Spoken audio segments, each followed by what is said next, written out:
बहुत ही समय की बात है। चंदनपुर गांव में एक गरीब किसान रहता था। उस किसान का नाम था राम दयाल। वह बहुत ही ईमानदार और सरल स्वभाव का था। वह गांव में सभी से मिलजुल कर रहता था। राम दयाल जब भी गांव में निकलता तो लोग उसकी प्रशंसा करते हुए कहते, भाई मोहन, हमारे रामदयाल की तो एक ही पहचान है, उसकी ईमानदारी। उसकी ईमानदारी ईमानदारी ही रामदयाल की पहचान है। रामदयाल का घर बहुत ही छोटा था, लेकिन संस्कारों और दिलों से बहुत ही अमीर था। रामदयाल के घर को संभालने वाली उसकी पत्नी सीता और 12 साल का गुड्डू और 8 साल की राधा रहती थी। उसका एक छोटा सा परिवार था जो कि बहुत ही खुश था। रामदयाल हमेशा अपने बच्चों को ईमानदारी की राह पर चलाने की सलाह देता था। रामदयाल गांव के लोगों की अपेक्षा बहुत ही ईमानदार और समझदार था। गांव की जिंदगी बहुत ही कठिन थी। कभी फसलें अच्छी होती तो कभी फसलें सूख जाती। इसको देखकर गांव वाले हमेशा दुखी रहते। लेकिन रामदयाल इन परेशानियों से लड़ते हुए अपनी मेहनत को जारी रखता है और ईमानदारी से अपनी मेहनत में ही मगन रहता है। ऐसे ही जिंदगी कठिनाइयों से चलती रही और देखते देखते एक साल ऐसा आया जो कि गांव में भयंकर सूखा और अकाल आ गया। चारों तरफ पानी की कमी, न तो हरियाली रही और न ही खेतों में फसलें रही और चारों तरफ पानी की कमी रही। गांव में पानी की कमी और अकाल के कारण कई किसान कर्ज में डूब गए और कई किसानों ने अपनी जमीन भी बेच दी। लेकिन रामदयाल ने अपनी हिम्मत रखी और अपने बच्चों को भूखा रखकर भी अपनी जमीन पर आंच नहीं आने दी और मेहनत करता रहा। ऐसे ही जिंदगी गुजरती रही। इसी दौर में रामदयाल का हल खराब होने के कारण रामदयाल हल को लेकर लोहार के पास गया।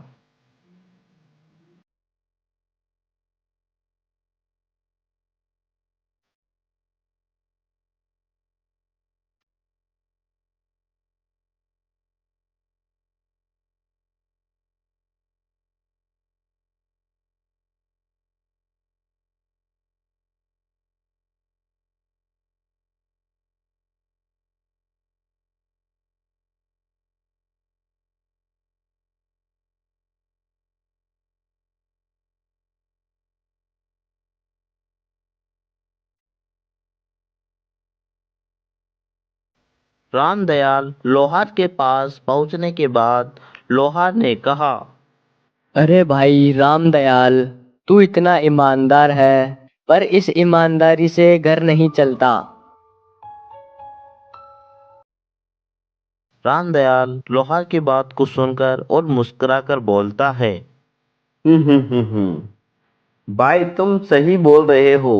चाहे मुश्किलें आए पर झूठ बोलकर कमाए गई रोटी मेरे गले से नहीं उतरती है। रामदयाल की ये बात सुनकर लोहार हल को ठीक करने लग जाता है। हल ठीक होने के बाद रामदयाल हल को लेकर गांव चला जाता है।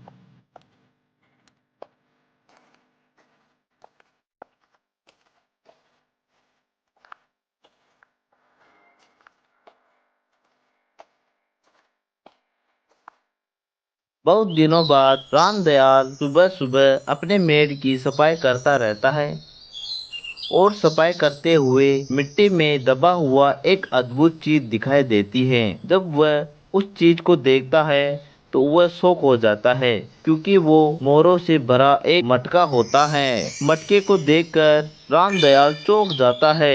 फिर रामदयाल जमीन को अच्छी तरह खोदकर मोहरे से भरे घड़े को बाहर निकाल लेता है और हाथ का तो उसमें बहुत सारी मोहरें थी जो कि बहुत ही चमक रही थी। रामदयाल ने आसपास नजर घुमाई। आसपास कोई भी नहीं था। एक पल के लिए रामदयाल के मन में विचार आया, अगर ये सोना घर ले जाऊं तो सारी परेशानियां ही खत्म हो जाएगी। लेकिन रामदयाल ईमानदार था, इसलिए अगले पल में उसने सिर हिलाकर कहा, पर ये सोना मेरा नहीं है, ये तो किसी और की अमानत है। इसे मैं घर कैसे ले जा सकता हूँ? रामदयाल ईमानदारी का रास्ता पकड़ते हुए सीधा गांव की तरफ प्रधान जी के पास पहुंचने के लिए निकल गया।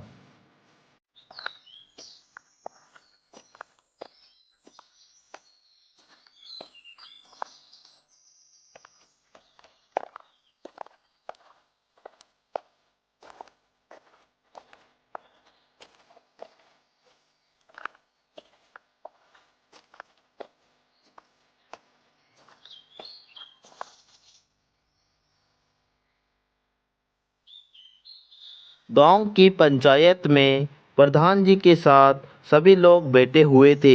वहीं पर लाला हरिराम भी बैठा हुआ था, जिसकी आंखों में हमेशा लालच रहता था। रामदयाल घड़ा लेकर प्रधान जी के पास पहुंचा तो गांव के लोग और प्रधान जी घड़े को देखकर चौंके और रामदयाल ने घड़ा देते हुए कहा, प्रधान जी, अभी मैं सुबह सुबह खेत की मेड़ की खुदाई करते समय मुझे ये मेड़ से ये घड़ा मिला।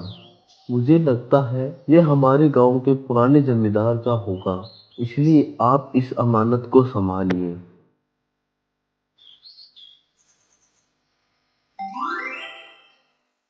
प्रधान जी घड़े को हाथ में लेकर और रामदयाल से कहा, अरे रामदयाल, तू चाहता तो ये सोना छुपा भी सकता था, लेकिन तूने लौटाया। आज भी ऐसे लोग कहाँ मिलते हैं, ये जानकर मुझे बहुत ही अच्छा लगा। और प्रधान जी की ये बात सुनकर लाला हरिराम कहता है, प्रधान जी, ये घड़ा मेरी खेत की मेड़ में मिला है, इसलिए ये सोना मेरा है। लाला की ये बात सुनकर प्रधान जी बोले, अरे लाला, पर घड़ा तो खेत की मेड़ में मिला है, जो कि सरकारी जमीन मानी जाती है, और हमें ये तहसीलदार को खबर करनी चाहिए। प्रधान जी की ये बात सुनकर लाला गुस्से में हो गया और सभा वहीं खत्म हो गई। रामदयाल अपने घर की तरफ लौट गया।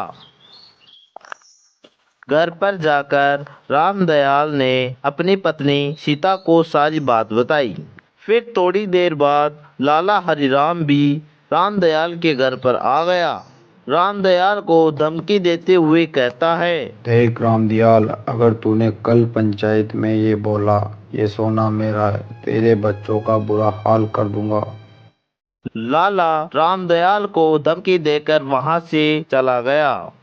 लाला की ये बात सुनकर रामदयाल बहुत ही ज्यादा डर जाता है और सीता से कहता है, सुनो सीता, अब मैं सुबह जाकर प्रधान जी को बोल दूंगा कि ये सोना लाला हरिराम का ही है। लेकिन उसकी पत्नी सीता रामदयाल को समझाते हुए कहती है, जी सुनो, हम डर कर झूठ नहीं बोलेंगे। भगवान पर भरोसा रखो और आप भी मत डरो। आप तो बस सच का साथ दो। सीता की ये बात सुनकर रामदयाल के अंदर हिम्मत आ जाती है।